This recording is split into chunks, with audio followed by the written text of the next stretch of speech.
Well,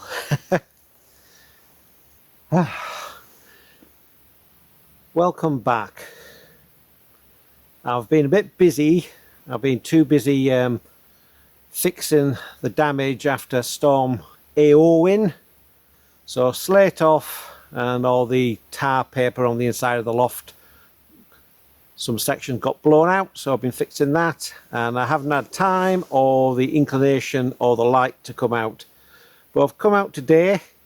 I was hoping it would clear out, but we've ended up with a bald sky. By the forecast, this was meant to thin out by now, but hasn't as usual. But at least one thing, there's no wind here. So I'm just going to take a picture of these two trees here, these two Scots Pines, and I've chosen the 24 to 105 f 1.4 lens, and I'll be shooting at about 70mm. So I'll just go and set it up. So I've had to sort of like try and get this tripod as close to the wall as possible. So I've done a short leg and just hooked it onto one of the slabs in the wall, and hopefully I can shoot over this wall without getting the bottom of the wall in, and hopefully be able to see what I'm doing.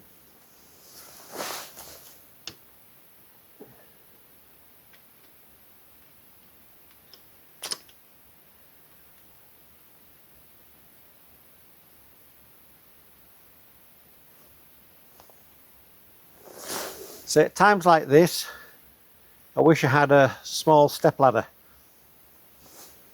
And because I'm still getting to know this camera, I don't know where all the buttons are or what they do. So I have to think a second there how to turn the damn thing on. I don't like composing the back screen, so I've dropped it down. Now I'm going to look through the eyepiece.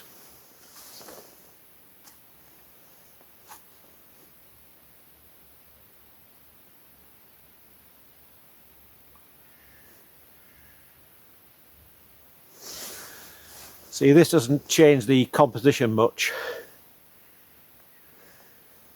Just change the relationship to the foreground. So, but because I'm shooting at 70mm and shooting over a load of hillocky, lumpy pasture land, it's going to look the same anyhow. Right, you can see what I've done. I've just focused on that bit there. I usually sort of like just zoom in.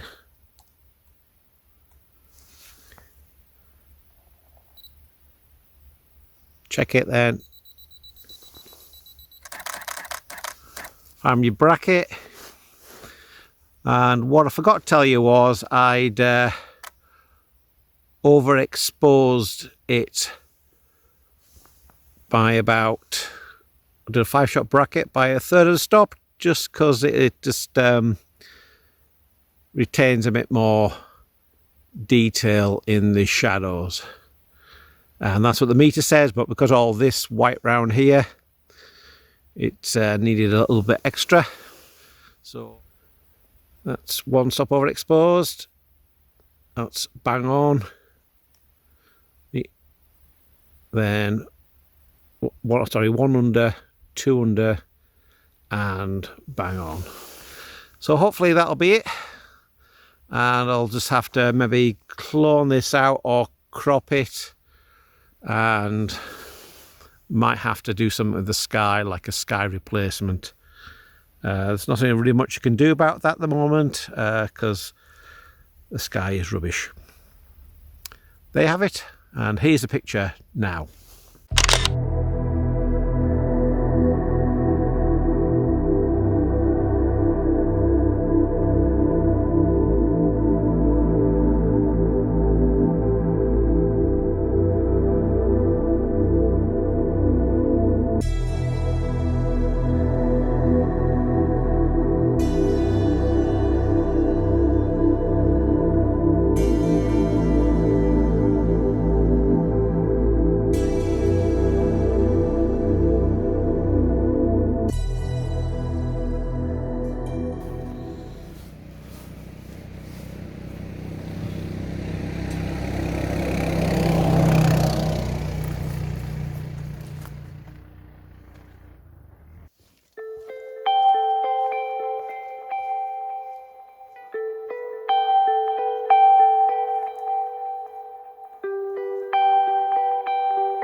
Oh, we've got an interesting little rock formation over here, and oh dear, ancient fly tips. It's coming. There's a patch of blue sky on the horizon, and that's where the wind's blowing from, or the breeze. I'm just hoping and praying it gets over here before the sun goes down. We'll have to wait and see. Stay tuned. Well, we've got a bit more light now up there. Can you see it?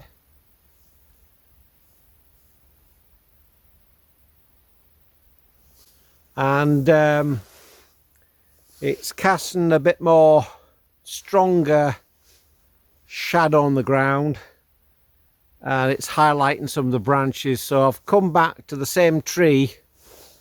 What was it? That one. Right, I've come back to that tree just to re-photograph it. There's a bit more variation in the texture in the sky, so hopefully I can get some of that.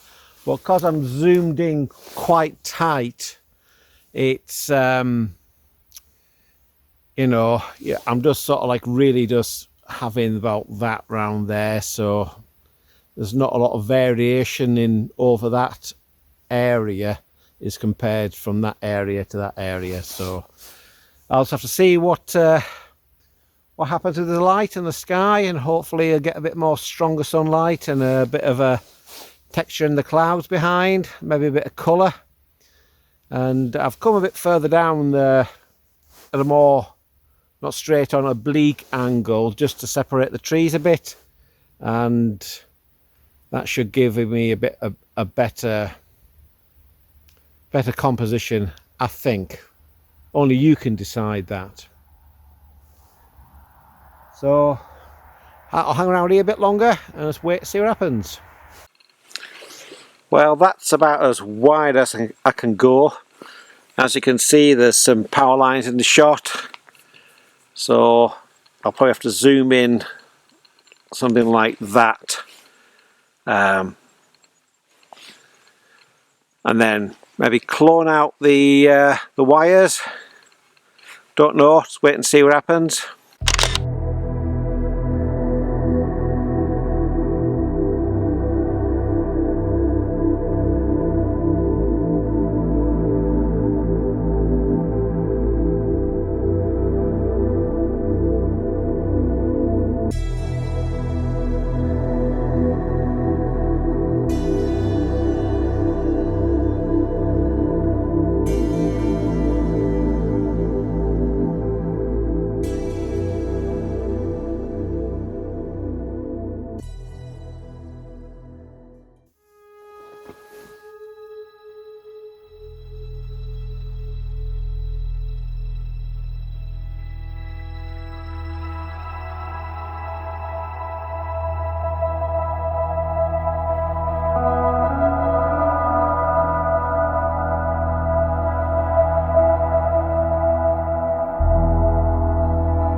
I was going to go down there, but come here, come on, up you come. It's rather an ankle breaker, so I'll just have to shoot the tree a bit further back from the roadside. So I'll quickly do it because the light is fading fast. Story of my life. Always come late to the party. Make sure some sheep out of the way. Now I'm just going to overexpose this, basically because it's flat as anything, to give me a bit more separation in the shadows. That's the theory. Whether it'll work, whether it's needed with these modern cameras, well, modern 10-year-old, whatever it is, I don't know. There we are. I've manual focused, and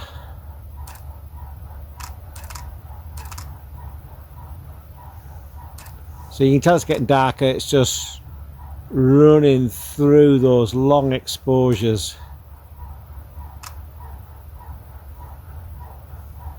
There we are. So it's 5 exposures, bracketed from what the meter says, and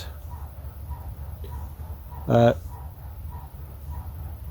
over, 1 under, 2 over, 2 stops over, 2 stops under.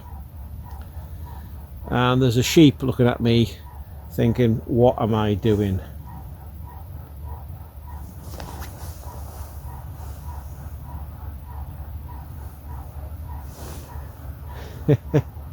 Move away, you're in the wrong place.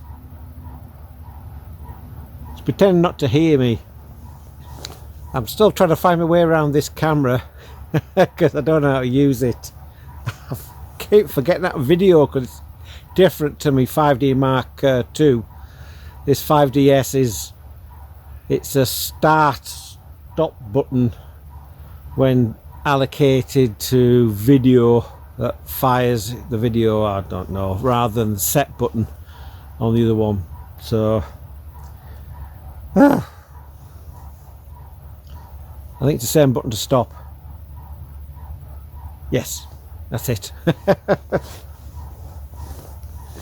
may hear a noise in the background. That's it's a sawmill, but not for wood, it's for sandstone.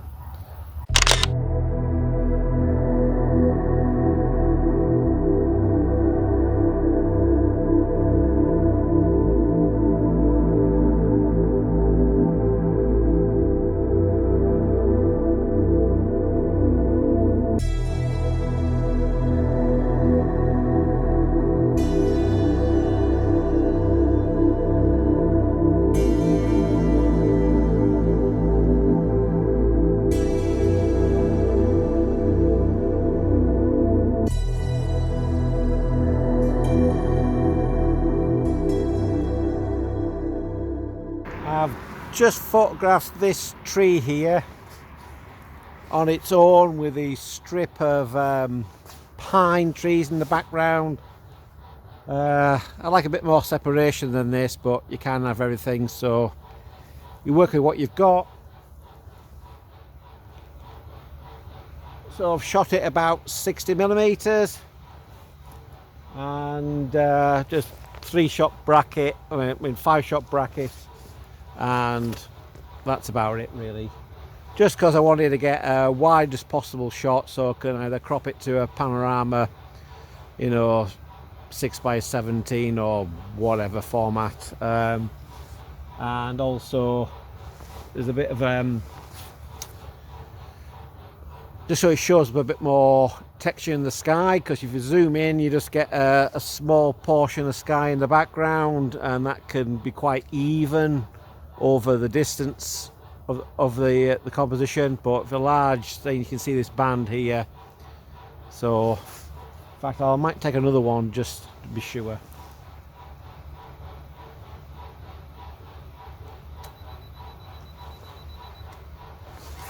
I've no idea what I'm doing on this camera. Come on. That's it, bracketed. I've set it to manual focus because this, when I zoom in on the viewfinder, it's at 50 megapixels 1:1. It shows up the limitations of the lens and it looks a bit soft, so I never quite think I'm in focus, but I'm at the limit of what can be focused with that lens. But there you have it.